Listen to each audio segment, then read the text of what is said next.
झारा की जिंदगी मकबरा एक कदीम के इर्द गिर्द सिमटी थी।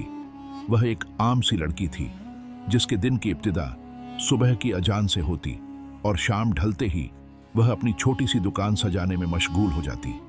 उसकी दुकान मकबरे के मुख्य दरवाजे के करीब थी, जहां फूलों की मालाएं, रंग बिरंगी तस्बीह और इत्र की शीशियां आरास्ता रहती थीं। झारा का चेहरा सादगी का आईना था, मगर उसकी आंखों में ऐसी चमक थी जो हर आने जाने वाले के दिल को मोह लेती। लोग अक्सर कहते, झारा की तबस्सुम में दुआएं बसती हैं। शायद यही वजह थी कि उसकी दुकान पर हमेशा हुजूम रहता। वह हर खरीदार से मोहब्बत से गुफ्तगू करती और उसका हिजाब हमेशा उसकी शान को दोबाला करता। ज़ारा की वालिदा उसका वाहिद सहारा थी।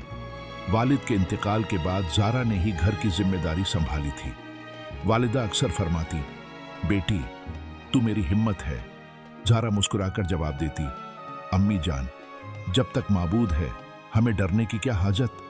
उसका यकीन अल्लाह पर अटूट था और यही यकीन उसे हर मुश्किल में हौसला अता करता। एक सर्द शाम जब सूरज की आखिरी शुआएं आसमान को अलविदा कह रही थीं, झारा अपनी दुकान समेट रही थी। मगरिब की अजान गूंज चुकी थी और मकबरे का माहौल आहिस्ता आहिस्ता सुकून में डूब रहा था। हवा में हल्की सी सर्दी थी और फूलों की खुशबू चारों तरफ मुंतशिर थी। झारा ने आखिरी टोकरी उठाई ही थी कि एक तवील कद नौजवान उसके सामने आकर ठहर गया। उसका चेहरा पुरअसरार था, आंखें गहरी और होंठों पर हल्की सी मुस्कान। झारा का दिल धक से रह गया। उसने घबराते हुए पूछा, मकबरा तो बंद हो चुका है, आपको फूल किस लिए दरकार हैं? नौजवान ने जवाब दिया, मेरा तो यही वक्त है मकबरा आने का। मैं रात को ही हाजिरी लगाता हूं। उसकी आवाज में एक अजीब सी गहराई थी, जैसे वह सिर्फ झारा से नहीं बल्कि उसकी रूह से हम कलाम हो रहा हो। झारा को उसकी बातें अजीब लगीं। उसने पहले कभी इस शख्स को नहीं देखा था, फिर भी उसकी मौजूदगी उसे बेचैन कर रही थी। उसने जल्दी से कहा, आप कल तशरीफ लाइए, अब सब बिक चुका है। नौजवान ने मुस्कुराकर कहा, कोई बात नहीं, फिर मुलाकात होगी। वह फूलों के लिए झड़ देने की कोशिश करने लगा, मगर झारा ने मना कर दिया और तेजी से वहां से रवाना हो गई। रास्ता सुनसान था, तारीकी गहराती जा रही थी और झारा के कदम तेज हो रहे थे। तभी उसे महसूस हुआ जैसे कोई उसके पीछे चल रहा हो। उसने पलट कर देखा, मगर रास्ता खाली था। हवा में एक अजीब सी सनसनाहट थी और झारा का दिल जोर जोर से धड़क रहा था। अचानक एक गहरी भारी आवाज गूंजी, अपना हिजाब दुरुस्त करो। झारा ठिठक गई। उसने चारों ओर निगाह दौड़ाई, मगर कोई नजर नहीं आया। उसका हाथ कांपते हुए हिजाब की जानिब गया और उसने उसे जल्दी से दुरुस्त किया। खौफ के मारे उसकी सांसें तेज हो गईं। वह लगभग भागते हुए मकान पहुंची और दरवाजा जोर से खटखटाया। वालिदा ने दरवाजा खोला और झारा का डरा हुआ चेहरा देखकर परेशान हो गई। क्या हुआ जगरपारा, इतनी परेशान क्यों हो? झारा ने कुछ नहीं कहा। वह जानती थी कि अगर उसने हकीकत बयान की तो वालिदा उसे फिर दुकान पर नहीं जाने देंगी। उसने बस इतना कहा, अम्मी जान, आप ही फरमाती हैं कि मगरिब के बाद घर लौट आना बेहतर है। उस रात झारा को नींद नसीब नहीं हुई। जब आंख लगी तो एक हौलनाक ख्वाब आया। एक धुंधला सा चेहरा, आंखें गजब से भरी और वही गहरी आवाज, आज के बाद तुम्हारा हिजाब न उतरे। झारा की नींद टूट गई। तभी फजर की अजान की सदा आई। उसने सुकून की सांस ली, वजू किया और नमाज अदा करने चली गई। नमाज के दौरान उसे एक शीरीं खुशबू महसूस हुई, जैसे गुलाब और चंदन का मिश्रण। उसने वालिदा से पूछा, क्या आपको भी ये खुशबू आ रही है? वालिदा ने हैरत से कहा, नहीं जगरपारा, मुझे तो कुछ महसूस नहीं हो रहा। झारा खामोश हो गई, मगर उसका दिल मुस्तरिब था। उसे लग रहा था कि कुछ तो नाकिस है। अगली सुबह जब वह मकबरे पहुंची, माहौल कुछ मुतगय्यर सा था। आम दिनों में वहां सुबह से ही रौनक रहती थी, मगर आज एक अजीब सी खामोशी थी। झारा ने अपनी दुकान सजाई और इबादत में महव हो गई। तभी अचानक हुजूम उमड़ पड़ा। लोग इतने आए कि उसका तमाम सामान चंद लम्हों में बिक गया। वह मसरूर थी, मगर तभी वही नौजवान जिसने खुद को आहरिमान बताया था, फिर उसके सामने खड़ा था। कुछ फूल मिल सकते हैं? उसने पूछा। झारा ने कहा, सब बिक चुका है। आहरिमान ने मुस्कुराकर कहा, एक बार देख लो, शायद मेरे लिए कुछ महफूज हो। झारा ने खाली टोकरी की जानिब देखा, मगर अगले ही लम्हे वह मबहूत रह गई। टोकरी में फिर से ढेर सारे फूल थे, जैसे कुछ फरोख्त ही ना हुआ हो। उसके रोंगटे खड़े हो गए। उसने लरजते हाथों से फूल निकाले और आहरिमान को अता किए। आहरिमान ने कहा, हर बात पर परेशान मत हुआ करो, और तुम्हारी वालिदा जहां निकाह की बात कर रही है वहीं कर लो, तुम्हारे लिए बेहतर होगा। झारा हैरान थी। उसे समझ नहीं आ रहा था कि आहरिमान को उसके रिश्ते की बात कैसे मालूम। उसने सामान समेटा और मकान की जानिब चल पड़ी। रास्ते में उसके कानों में एक अजीब सी आवाज गूंज रही थी, आहरिमान जिन्न, आहरिमान जिन्न, जब जब ये नाम पुकारोगी तुम्हारी मदद हो जाया करेगी। झारा का दिल खौफ से लरज रहा था। वह सोच रही थी कि यह सब क्या माजरा है। मकान पहुंचते ही उसने देखा कि मेहमान आए थे। वालिदा ने आवाज दी, जल्दी लिबास तब्दील करके आ जाओ, रिश्ते वाले आए हैं। झारा ने कपड़े बदले और मेहमानों के रूबरू गई। उसकी नजरें झुकी थीं, मगर तभी एक औरत बोली, यह तो निहायत खूबसूरत है। झारा के चेहरे पर हल्की तबस्सुम आई।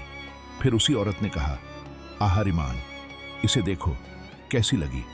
आहरिमान का नाम सुनते ही झारा ने नजरें उठाईं। सामने वही नौजवान बैठा था। उसकी सांसें थम गई। उसने बेकाबू होकर कहा, अम्मी, ये तो वही लड़का है। वालिदा और मेहमान हैरत में थे। वालिदा ने पूछा, कौन लड़का? झारा ने लरजते हुए कहा, यही जो हर शाम दुकान पर आता है। आहरिमान ने मुस्कुराकर कहा, अब तो तुम मुझे पहचान ही गई हो। झारा का खून जम गया। उसने पूछा, तुम कौन हो? आहरिमान ने उसकी आंखों में देखकर कहा, मैं वही हूं जो तुम्हारी हर पुकार पर तुम्हारे साथ होगा, आहरिमान जिन्न।